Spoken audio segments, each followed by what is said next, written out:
É crime golpe à luz do dia contra jornalista, contra cidadão brasileiro. É crime não atender o devido processo legal, a ampla defesa, o contraditório. É crime o inquérito instaurado há 5 anos, completamente perpétuo, sem justificativa, sem motivação, sem início pela Procuradoria-Geral da República, sem qualquer tipo de fiscalização. É crime você fechar meios de comunicação como Terça Livre. É crime você quebrar um decreto de graça constitucional outorgado pelo presidente da República, o Daniel Silveira. Nossa, são tantos crimes. É crime você acusar alguém de ter cometido um crime sem provar o nexo de causalidade com o crime colocado da dona Iraci, da dona Jupira, promovendo julgamentos soviéticos. Tem tantos crimes. Podemos continuar. Ativismo judicial criminoso. É crime o Supremo oferecer a posição dos seus ministros na praça pública, dando entrevistas à revista Piauí, à Rede Globo de televisão, a todas essas entidades sabujas aí, nojentas, que ficam ostentando a figura deles como se fossem o quê? Salvadores da democracia. Isso é criminoso. Isso viola a liturgia do cargo. Isso viola o Estatuto da Magistratura. Isso viola tudo. Isso viola a moral da administração pública. Isso viola a Constituição. Isso viola a separação entre os poderes. O que mais? Tem muito crime. Tem muito crime. Agora, a gente tem que poder olhar nos olhos do Alexandre de Moraes e falar que o que ele faz e fez é criminoso. É um criminoso que deveria estar atrás das grades. Deveria estar preso. Alexandre de Moraes deveria estar preso. Carmen Lúcia deveria estar presa. Carmen Lúcia assumiu o crime no voto dela. Que nem o Alexandre de Moraes, que nem o Gilmar Mendes. Quando ele adianta os votos lá na entrevista que ele dá pro UOL, Gilmar Mendes dando entrevista pro UOL. Criminoso. Porque ele não é... É diferente de a Cris dar uma entrevista pro UOL, se ela quisesse dar entrevista para esse meio de comunicação vagabundo e, né, na sua pior situação, né, morrendo praticamente. Você fala, tá, a Cris tá falando sobre o que ela acha do que tá acontecendo no país. Agora, quando o cara é um ministro do Supremo Tribunal Federal e começa a adiantar votos em praça pública, e eles fizeram isso inúmeras vezes, ou que nem a Carmen Lúcia, criminosa, merecia perpétua, Carmen Lúcia, como bem disse a Cris, merecia perpétua. Censura somos contra, mas excepcionalmente eu voto com o relator. Então a senhora é uma criminosa. A senhora é uma criminosa que deveria se envergonhar. Não é professora de direito constitucional. Não é absolutamente nada. A senhora é um ser que fede enxofre. Ah, Marco, você fala isso, a Polícia Federal cola na sua casa no dia seguinte. Ah, é? Cadê a Polícia Federal? Chegou a hora do pessoal perder o medo de falar o que é óbvio e ululante. Ministro criminoso tem que levantar uma placa numa manifestação popular de rua e falar: são bandidos criminosos. Que nem o post do Elon Musk, agora, ontem. A corrupção não é uma corrupção financeira, se bem que, né, se fosse investigada a Suprema Corte Brasileira, vocês iam ver a quantidade de crime que tem lá, também de corrupção financeira, de venda de voto.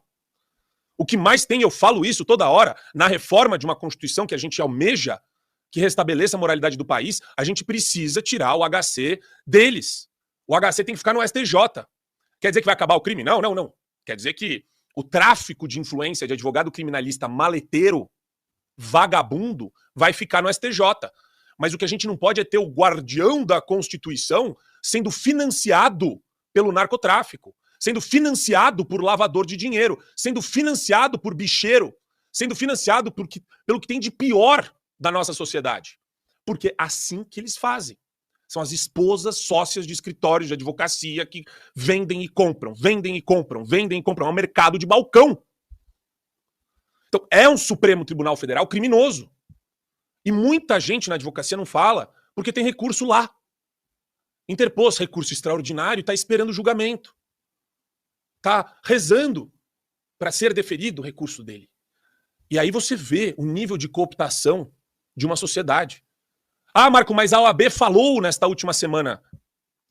Chega, assim, de diagnóstico a gente está farto. Eu fico feliz que muita gente agora está elevando o tom, para ficar com um tom próximo ao nosso, que já há alguns anos a gente está falando num tom elevado. Mas agora está na hora da gente pensar que país a gente quer para o futuro. Como essas pessoas criminosas serão responsabilizadas. E como as vítimas da perseguição terrorista desse Supremo Tribunal Federal serão indenizadas. Como a gente vai tratar essas famílias? Como a gente vai libertar? Essas pessoas estão presas. Fora a tortura psicológica de jornalistas que têm medo de criticar um Supremo Tribunal Federal. que se coloca na seara pública todo santo dia. Meu Deus do céu, todo dia é uma entrevista do Gilmar, um pronunciamento do Barroso, o Alexandre de Moraes jantando na casa lá com Lula, com o Messias, com Lewandowski. Quer dizer, a gente precisa furar a bolha desses caras.